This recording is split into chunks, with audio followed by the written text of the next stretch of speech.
Então, né, acho que eu já comentei ali anteriormente, a questão da introdução. Como eu estava falando, o meu trabalho, ele está relacionado a um trabalho experimental, né, de arrancamento de uma barra de aço, de um corpo de prova. Então, ele está diretamente relacionado à interação aço-concreto, né? E essa interação, ela pode ocorrer por meios mecânicos, fricção, aderência, né? Também existem ali as características de condição de contorno, sendo elas diretas ou inversas, né? A condição de contorno direta é quando a gente já conhece as condições iniciais e toda a parte numérica será feita a partir das condições iniciais, e a inversa é quando a gente já tem o estado final e a intenção é que seja feito, né, o calculado, toda a parte numérica a fim de ter uma melhoria na origem, né, ter um novo dado inicial melhorado. Com isso, chegando na otimização e problema inverso. O objetivo desse trabalho, então, ele é identificar os parâmetros de pesquisa existentes sobre o comportamento de um problema experimental, né, sendo, como eu já falei, um caso de aderência aço concreto, será aplicado uma otimização fundamentada em Deep Learning, onde foi empregado algoritmos e simulações por métodos de elementos finitos, né, elucidando o problema inverso. Os objetivos específicos, então, são implementar o algoritmo baseado em redes neurais, no MATLAB, implementar o algoritmo com a estrutura lógica, né, responsável por realizar a solução do problema inverso do MATLAB para o ANSYS, o algoritmo que calcula a parte estrutural numérica no ANSYS, na versão PDL, desenvolver as geometrias das malhas, né, necessárias para a solução do problema discreto e realizar as simulações, bem como validar os resultados a partir de um teste principal. Em questão de materiais e métodos, eu subdividi eles para que ficasse mais explicativo qual foi o processo do trabalho e em qual estágio a gente está. Então, o Deep Learning, ele é uma sub-área da inteligência artificial. Na verdade, o Machine Learning é a sub-área da inteligência artificial e o Deep Learning é uma sub-área do Machine Learning.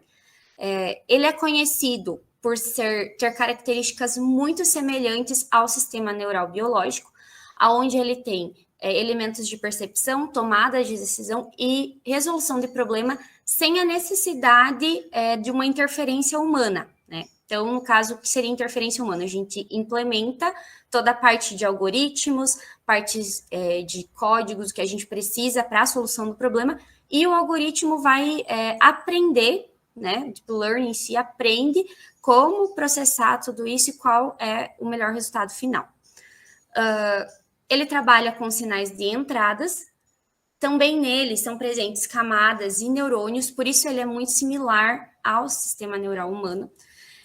Quem armazena os valores numéricos são os neurônios, e aí ele tem a saída. Eu coloquei ele como uma única saída, mas essa questão da saída, ela depende muito da solução ou do problema que nós, né, enfim, quem está implementando tem a necessidade.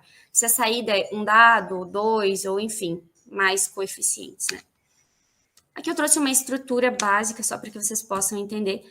Então, o input, né, o x1, o x2 ou o x-enésimo, ali seriam os nossos dados de entrada. Nessa imagem onde tem ali WK1, WK2, seriam representando as nossas camadas. Cada camada vai ter a quantidade necessária de neurônio para o problema. Então, assim, não existe uma delimitação de camada, uma delimitação de neurônio, né? Isso vai variar conforme a questão da solução. Após passar por essas camadas, ele vai para a função de ativação, que é a função que vai resolver o problema. No meu caso, é a otimização, né? É essa aproximação de resultados. Se solucionou, se a saída foi aquilo que eu solicitei, foi aquilo que eu arbitrei, ok. Caso contrário, ele vai voltar aos inputs. Essas camadas, esses neurônios, eles vão armazenar o peso anterior e vão admitir novos pesos, novas variáveis. E com isso se faz todo o processo. Uma parte muito importante do trabalho foi a identificação de parâmetros. A identificação de parâmetros consiste em identificar qual é o melhor método de elemento finito, quais são as variáveis de entrada, variável de saída, condições de contorno do problema, né? Então, eu trouxe aqui uma fonte, né, de um autor onde ele dá possíveis dados de entrada. Então, resultado experimental, geometria inicial, malha, condição de contorno. Após identificar esses dados de entrada, eu preciso também ter uma solução de saída, que é o que eu preciso otimizar, o que eu, né, preciso melhorar.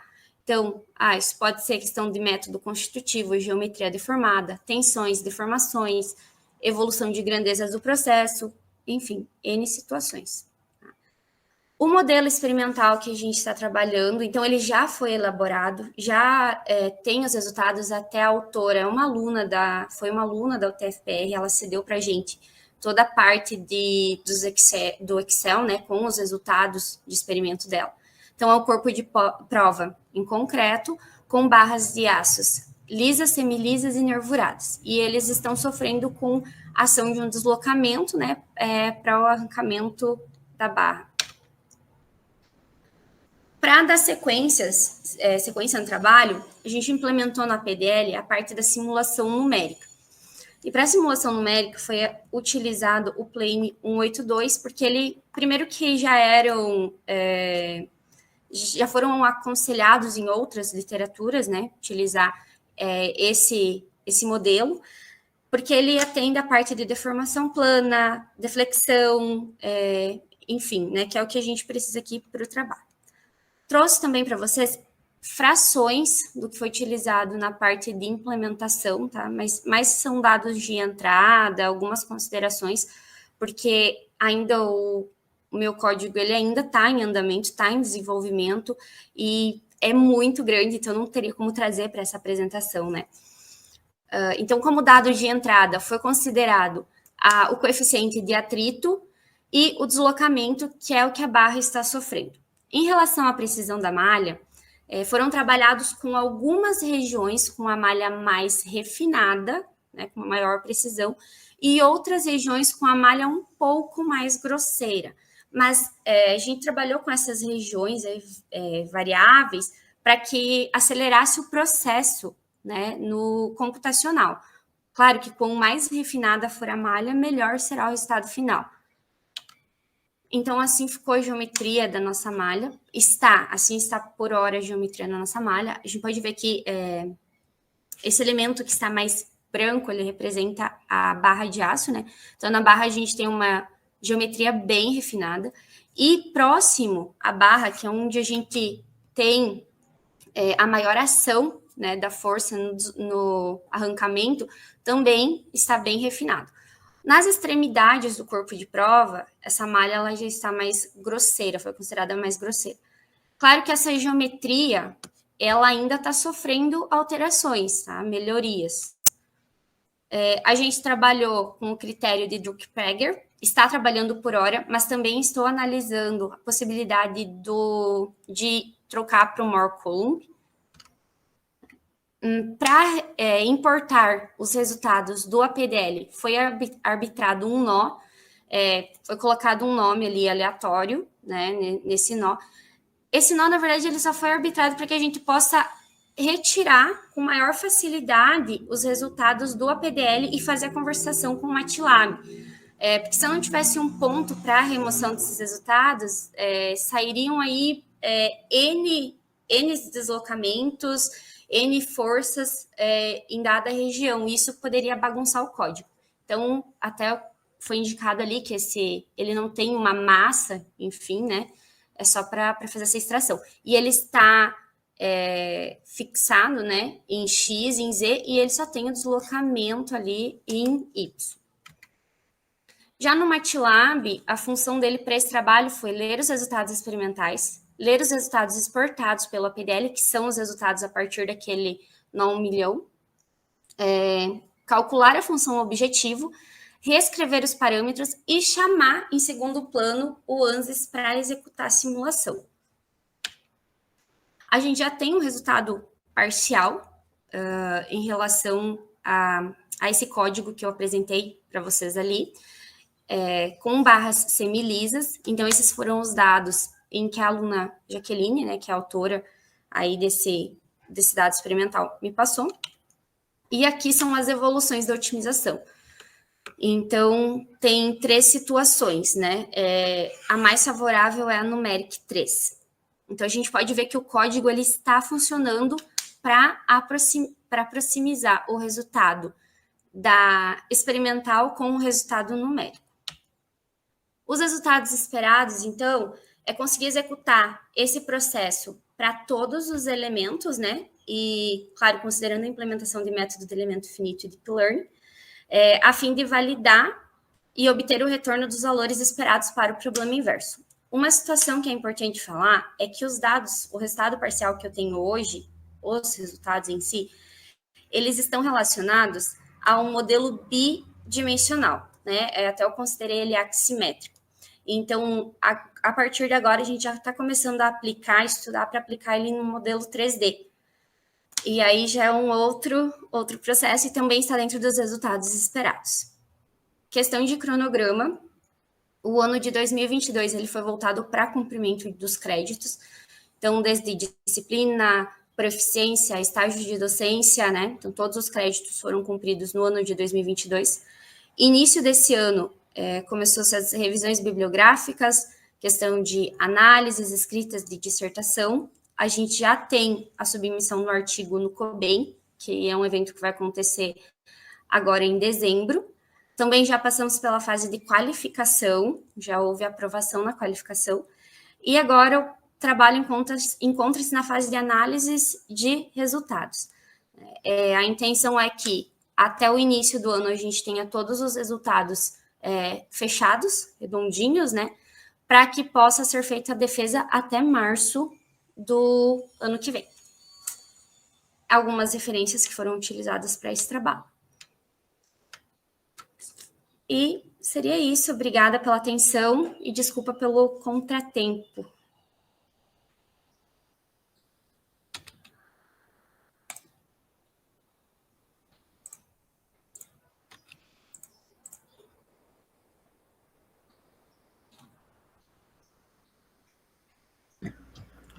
Olá, Luana. Tudo bem? Tudo bom. Eu acho que agora a banca pode se posicionar, né? Não sei quem pretende começar. Parabéns pela apresentação, aí pelo trabalho também, tá? A tua apresentação foi bem, já tem resultado, né? Acho que fez a qualificação agora em setembro, né? Se não me engano, agosto, né? Foi agosto, né? E já está em fase final aí, né, do trabalho, né? Eu tenho uma dúvida, não é muito a minha área, essa parte do Deep Learning, né, e Machine Learning, né? Mas, assim, a ideia do trabalho, no geral, é pegar o resultado experimental da Jaqueline, né? Se não me engano, foi a Jaqueline, né, que fez esse trabalho. E através desses resultados, você tentar extrair o que do numérico, ali quando você faz a interligação com o numérico? A gente está trabalhando com a questão da tensão de aderência, né? A gente tem essa tensão, um dos casos, né? Na verdade, por hora é o que a gente está considerando. E a intenção como que eu... Calma, deixa eu reformular a frase. A intenção, assim, a partir o que eu estou considerando hoje é a questão do coeficiente de atrito, certo? Então, a gente vai alterando, variando o valor do coeficiente de atrito, a fim de que o resultado numérico final, lá em relação à força e deslocamento, se aproxime com o resultado que foi obtido no experimental. No experimental. Acho que ficou claro, assim? Sim, então é como se você estivesse validando o modelo, alterando o parâmetro de atrito ali. Por hora, hoje, assim, momentaneamente, eu estou trabalhando com a questão do coeficiente de atrito. Porém, existem algumas situações que eu já estou estudando para melhorar o código, sabe? Levando em consideração que também eu preciso aplicar ele no modelo 3D, né? Então, né, hoje, o resultado parcial que a gente tem em relação a isso. Tá, não, bacana. E com relação ali a questão da malha nessa região, como que você está considerando?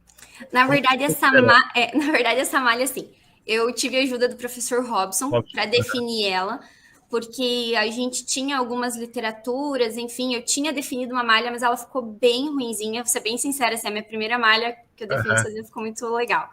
Então, conversei com ele assim, me ajudou meio que definir regiões onde seriam melhores a gente precisar, né, ter essa precisão aí da malha e regiões para deixar mais grosseiro. Sim. Até para ajudar a processar, porque, assim, a minha máquina estava com processamento um pouquinho demorado na época. Sim.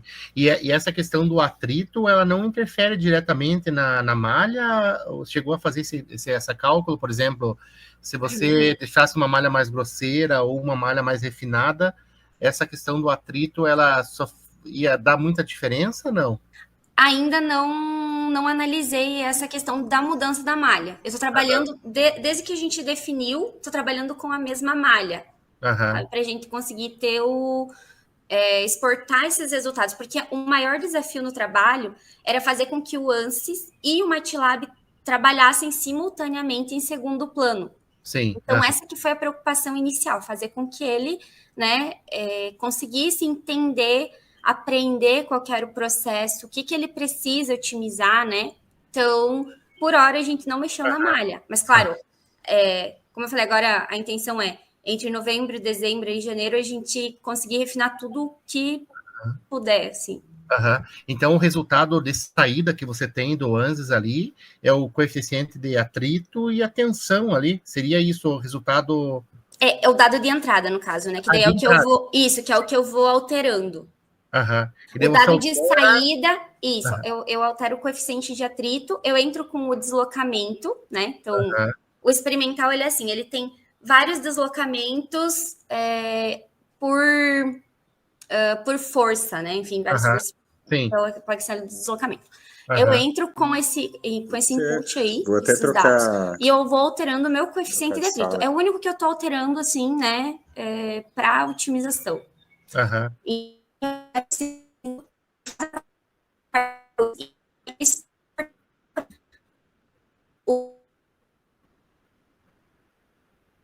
eu acho que travou, não sei se para mim só.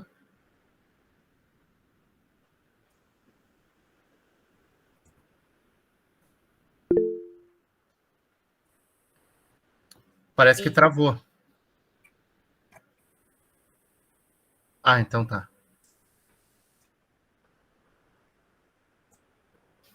Sim. Boa tarde a todos. O Novak está me ouvindo aí? Estou ouvindo. Então, olha, o grande detalhe aí desse trabalho dela é utilizar a rede neural, tá, os resultados experimentais, para poder treinar, né? A rede neural vai ser treinada a partir dos dados experimentais para poder melhorar o fator de atrito, que é um parâmetro que a gente entra no código, né? Se você se lembra aí, né, do cálculo fora do plano, né, no círculo de Moore, ele pede, né, a gente tem que entrar com o fator de atrito. E aí a gente fica com o respaldo da literatura somente, né? A literatura reza aí valores de 0 a 1, né? Então a gente não quer trabalhar dentro dessa faixa de 0 a 1, porque ele fica só um valor e o erro fica, a gente nem sabe, né? Muitas vezes fazendo isso a gente nem está simulando propriamente dito esses elementos, está considerando simplesmente no plano, né? E esses elementos não estão no plano, está fora do plano.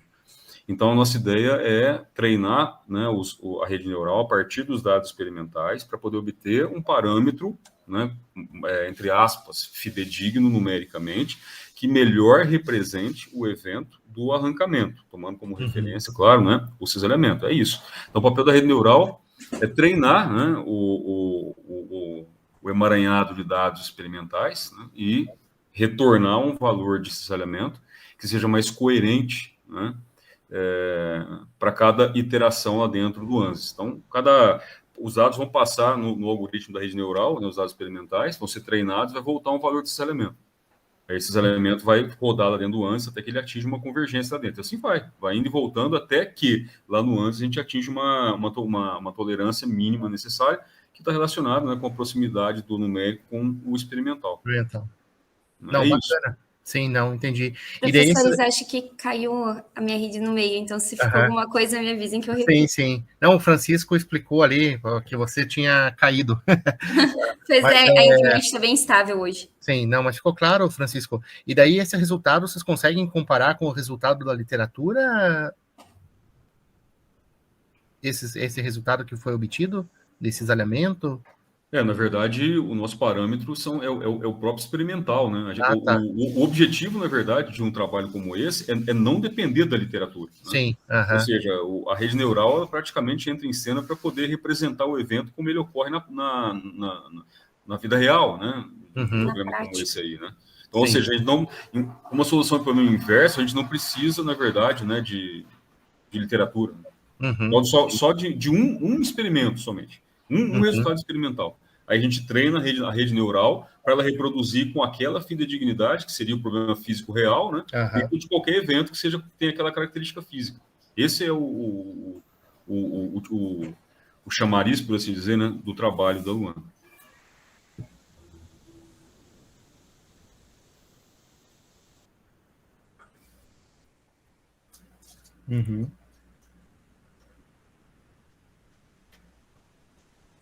Mais alguma dúvida, professor? Beleza. Eu passo a palavra para o Gustavo. Parabéns aí pelo trabalho, Luana. Obrigada. Estão me escutando? Sim. Não foi só você que teve problema na chamada, também tive, viu, Luana? Sumiu meu áudio aqui, eu tive até que mudar de computador. Mas tranquilo, estamos indo. Tá bom, então. Se qualquer coisa cair, a gente até recebeu um aviso, tá com instabilidade da rede aqui do prédio, então... Não, tranquilo. Mas estou escutando perfeito, sua apresentação eu consegui perfeitamente entender. Eu queria que você colocasse aquele gráfico de força-deslocamento para a gente discutir em cima dele. Ok. Já de antemão, já digo que a ideia é fantástica, né? Uma das coisas mais difíceis que a gente tem é calibrar um modelo, então se a gente tiver essa ferramenta, é muito interessante, tá? Para fazer isso. Vamos lá.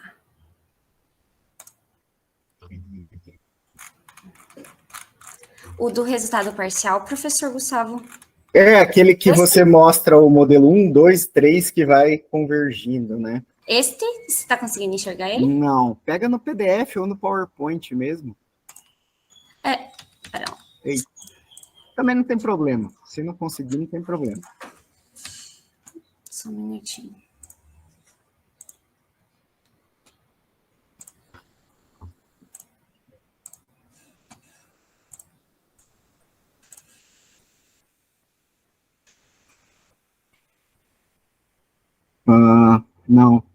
Não tem problema. Fica eu vou colocar no PowerPoint, que aí a gente não precisa mais alterar. Isso.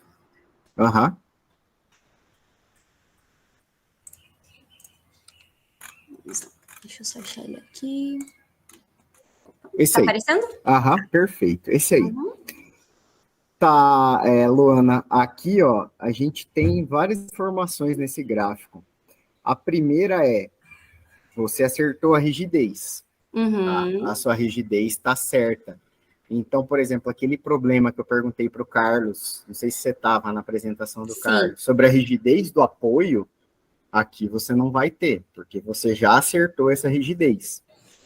Não quer dizer que, por exemplo, num segundo trabalho, você não precise acertar, e às vezes você pode usar Deep Learning, né? A rede neural, nem sei se tem diferença entre Deep Learning e rede neural, mas esse processo matemático, né, que você está colocando aí na sua pesquisa para acertar essa rigidez. É muito difícil você fazer esse acerto de rigidez, tá? Então, ótimo, isso tá maravilhoso, tá batendo a rigidez. Agora, o que eu estou observando? O seu modelo numérico, ele convergiu nesse modelo 3, ou a gente poderia deixar ele rodando e aí ele ia tender para o modelo experimental? Então, na verdade, eu fiz alguns critérios de paradas nesse resultado parcial, porque a intenção, assim, era eu entender se o algoritmo estava realmente trabalhando da maneira como a gente precisava que ele trabalhasse, né? Então, aí eu fiz alguns critérios de paradas para ele. Claro que, digamos, para os próximos resultados, a intenção é que ele chegue mais próximo do que está hoje. Essa questão da convergência. Mas ele parou, então, no 3. Na verdade, foi um critério de parada que eu coloquei ali para a gente ter esse resultante, né? O que é interessante, depois que você passa esse critério de parada, é talvez forçar ele um pouquinho para ver se ele tende a subir.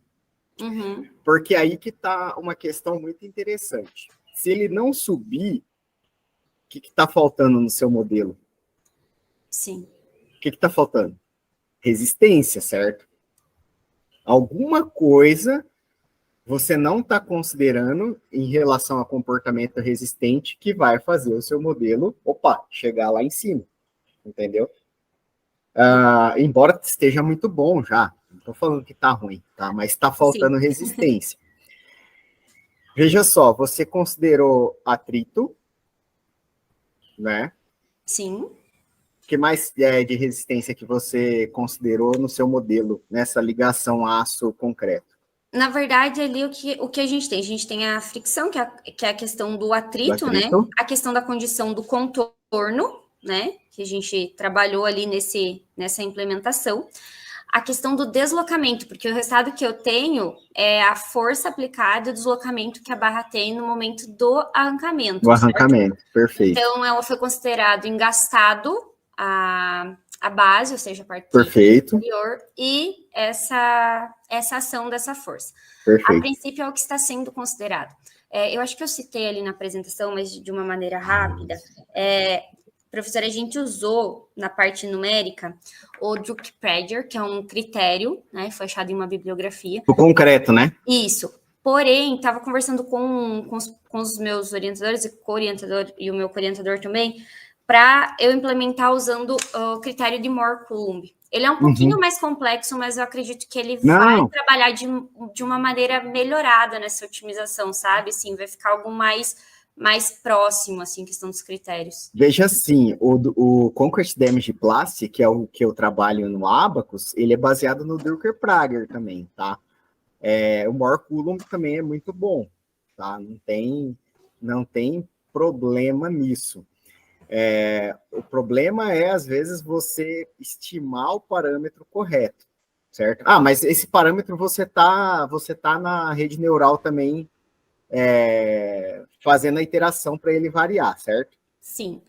Ele, na verdade, assim, ele passa o parâmetro do coeficiente de atrito, ele vai variar na entrada, no caso assim, a gente tem a saída do MATLAB, que é basicamente onde acontece a minha rede neural, né, de aprendizagem profunda, no caso, no MATLAB.